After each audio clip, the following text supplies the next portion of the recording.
Cái từ nó do sáng lọt té nè, yêu số tiền lọt té nè chị, và thì cầu chua, ở phần nên gõ nè chị, ý có bị sai sai ha, sai người cô giờ ít khỏi long story ha,แต่สิ่งกู用啥个特别多信息哈呢，cho mấy một sai nữ lúc trẻ nữ nói nhỏ lại cha trẻ nhỏ tháo nhỏ bây giờ tôi lo lắng khá mê mê hay vậy không là nó nó mua đi tiêu này mua đi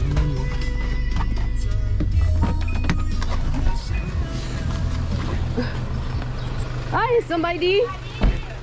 ค่ะ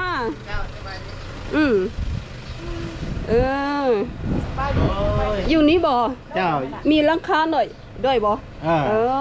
ดีเจ้าสบายดี เวลาค่อยไปเรียกแล้วให้คนเฝ้า โอ้เหรอดีมีหลังคาด้วยโอเค นะตัวซื้อยาทีนี้เอาใครแต่ทำมาเป็นนักแล้วเขาซื้อกินมัน โอ้เขาหมดหลายได้ ฮะ เขาหมดหลายได้ เมื่อได้จะซื้อมันบ่ได้ยาแต่มันชื่อมันนี่ เพราะว่าอยู่ลาวนี่เราเป็นนักแล้ว เขาบอกฮับแล้วอยู่ลาว เขา นะ หักแล้วเขาก็บอกว่ามีแต่เอาคืนบ้านซะเอาคืนบ้านแล้วถือ ถึงว่า ว่า ล้างละเขาจะว่าเป็นนักแล้วเขาจึงฮับ แม่เขาก็หักแล้วแล้วค่อยละขอเอาไปไทยเขาก็บ่เห็นใบน้ำส้มให้ถ้าค่อยเอาไปเอง เพราะเขาพูดว่าไปไทยกับบุรีเขาว่าแต่มีตุ้งนี่ผู้ปกเอาไป แม่ก็ได้ซ้ำนี่แหละเพราะว่าเป็นอย่าง ได้ทีแล้ว เพราะว่าเขาไปไทยแล้ววันนี้เขาไปป่วยอยู่ไทย อ๋อ 6 เดือน อ๋อไปป่วยอยู่ไทย6 เดือน 6 เดือนไปป่วยอยู่ไทยคือว่าค่อยมีอย่างมีรถมีรางไงค่อยขายใช่เราเบิดอันนี้นี่ค่อยมาตั้งรักประทานไม่ได้ที ขายมัดเอาปัวดีจึงจะเห็นไม่ ขาย ก็ เบิด ได้ บ่มีอย่างจังไปนับหนึ่งไม่ ดีแล้ว อันนี้น้าบ้าวบ่หรือว่า เพราะเอา พ่อเอาบ่ giá trị เนี่ยเตี้ยเขาเนาะอย่าเล่นตื้อละนั่นตัวน้อยอย่าเล่นตื้อเลยเนี่ยนะ คือน้องใส่พ่อ น้องชายพ่อบ่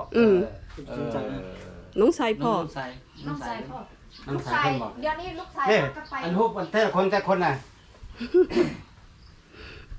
ไอ้เบิ่งไหม dạ này hả cha นี่จะ nhớ tiểu đó là thế นี่จะจุดรั่วจุดตัวอย่างนู้น อันนี้ตอนแม่มาปีแรกๆนี่นะ แม่นี่อันนี้กับแม่กับเอื้อย ok อันนี้ละ รู้ หลาน สึก น้อย หลานน้อยบอก สบายดีนี่ก็แม่นี่ อยู่กันกี่คนน่ะ อยู่กัน3 คน 3 คน อันนี้เป็นเครื่องลูกสาวมาฝากเพราะว่าลูกสาวไปเฮ็ดเวียกอยู่ไทย อ๋อไม่เหรอ เอื้อยกับแม่กับ จะตอนนั้น อ๋อ จุดรั่ว โอเคอย่ารู้ถอว่ารู้ใช้ไปยัง ลูกชายค่อยผู้นี้เด้เดี๋ยวนี้สิไปผ่าตัดอยู่ไทยอีกนี่ อ๋อ เพราะว่าเราไปขับรถอยู่เพื่อนสิเปลี่ยนสีน้ำน้อยแล้ว อืม รถปีนแล้วแอวเราหักเด้แอวเราหักแล้วเขาว่าตัดเท่านึงแล้วเดี๋ยวนี้หัน ดีใจบ่ตอนที่เขามาหานะ ดีใจ แมนแต่ว่าไปผ่าตัดมาแล้วมันยืน เขาก็ดีใจเหมือนกัน ดีใจได้ให้ใส่กันซื่อแหละบ่ได้ภาษาเพิ่น โอเคแต่ถ่ายให้พี่ชาดูเด้อให้พี่สาวเขาดูหนู要红kitchenเอาตัวเลย kitchen น่ะเอาตัวเลย kitchen เอาตัวกูโตอีลูกเจจงก็เอาตัวเมื่อล้างขาไม่แม่ไอฮะโอเค ตั้งเป็นอย่าง บ้านนี่ตั้งใบนี่ก็ขังอยู่หรอก เนี่ยอันนี้นี่ งามได้ดิสวยงามเนี่ย อันนี้ก็ดินม่วงหรือเปล่าเนี่ย อันนี้มุ่งวะ ม่วงเฮานี่แหละ คนน้องนี่นะทางหน้าของสองเนาะ อันนี้มีคนมุ่งมาอยู่หลาย โอ้หลาย มันมีหลายระบบมันทับแบบบูยูจุดเดียวมันกระจายกันอยู่สินะ นึโมโต เนี่ย เกะ อันนี้ลู เฮาก ซ้ายนี่นะไปรอท่าที่ผ่าตัดอยู่กรุงเทพลูกชายผู้ที่ 2 ลูกชายคนที่2บ่ เนี่ยค่ะ อืม ฮัลโหล อันนี้เขาขายแพงเยอะดินตัวนี้ ดินแถวนี้ว่าตอนเฮามาซื้อแล้วมันถือตอนหนึง90 ปลายล้านแต่ว่าเขาให้จ่ายแบบเป็นเดือน ตอนนึงมันมีเท่าไหร่กัน ตอนหนึงหันละมัน20 คูณ โอ้ 30หน้าทางนี้ได้20เมตร แพง ลึกเข้ามา30นั่นล่ะ Như là án ไอ้ to สั lấy งเกต chẳng. เห็นบ่ตอนเฮาสิข้ามขัวไปตรงมาเนาะอยู่ฝั่งตรงนี้มันสิเป็นตลาดเนาะแล้วเงินหลังคาอันสีส้มหั่นมันเงินม่วงเด่นน่ะอันนั้นก็ม่วงมาแต่อเมริกาเขาเจ้ามาอยู่ Như là án to lấy chẳng. ดีนี่กว้างบ่ยาวเท่าไหร่ ดินนี่ของค่อยเราเป็น2 ตอนเนี่ยนะค่อยซื้อแล้วมันหน้าทางนี่40 อ๋อ แล้วก็ไปนี่มัน30 30 แล้วทางหลังยาวก็40 Chả nó như 40 chạy เนาะ như chạy thì thẻ rồi giờ thẻ tăng. จ่ายมาเลยบ่ดิดินจ่ายมาเลยยัง จ่ายตอนหนึงยังตอนหนึงหัน ตาย เขาว่า ตายท่องนี่อยู่ออท่องค่ะ Ồ bây giờ. ตอนหนึงหันเพิ่นให้จ่ายเป็นเดือนเพราะว่า เดือนเท่าไหร่ก็จ่าย เดือนหนึงล้านไป ทำไปโอ้ ล้าน500,000ไปกัน Ừ. ร้อย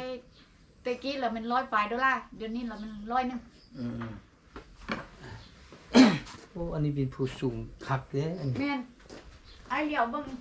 Ở tôi cũng to án to là án luôn được ở tôi chạy nó แม่น nó cho สูงกว่านั้นกว่าเขายังสูง tòn ra เขา ha. ยังสูงกว่าเขา Ít tòn sáng tòn nó ha nó ở tôi cho án. Giờ bây giờ lại bây giờ อยู่เราไม่ไล่ giờ nó mới lại ạ. ก่อนนี้เป็ดเจ้าคุมปลาเจ้า Bây giờ Còn lạ cũng ออก có จาก cho. อันนี้ยังบ่ได้จับรักนี่มาฮอดนี่ เนี่ยพวกบ่ไล่ บ่ คือ เบิ่งกงเตยรถบ่ขึ้นบ่ อันคือตัวนี้เขาไม่ได้ตั้งไซ โอ้ ตัวนี้เขาไม่ตั้งเพราะตัวนี้ตัว2015นี่ส่วนหลักเขาไม่ตั้ง2016 17เขาตั้งแล้วเขาฮู้เขาเล่นมาเขาฮู้ตัวเลยแต่เดี๋ยวเคยมาอยู่แถวนี้หรอก เออ อันนี้ผมพูดเลยคือบ่อยู่เลย Chả bò. บอกลูกสาว Lúc sao? ลู Ừ. กสาวล่ะ Ừ ừ. ลูกสาวล่ะเรียนจบปริญญาตรีแต่ว่าไปเฮ็ดงานอยู่ไทย Ờ. เพราะว่าเงินเดือนอยู่ไทยหั่น